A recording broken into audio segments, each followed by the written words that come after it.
Здравейте на всички! 1 януари 2026 година.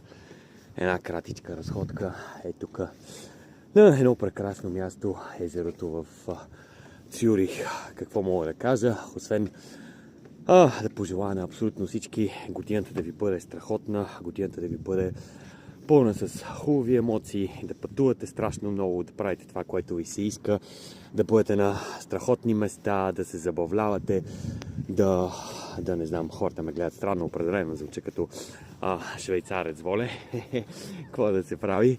Въобще нека да ви бъде новата година много здрава, много хубава и пълна с, както казах, всякакви положителни емоции.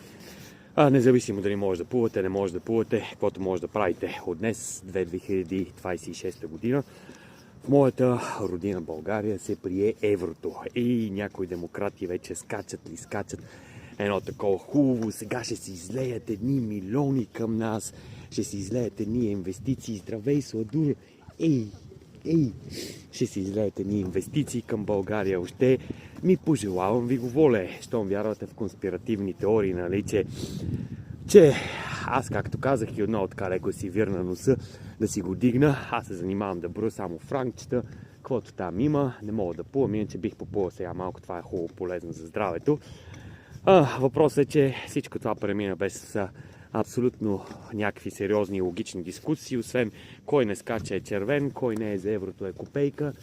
Изобщо беше напълно несериозно, обаче мина вече, дето се казва, да ви е честито воле. И така, аз седна тук, си помисля малко така за живота.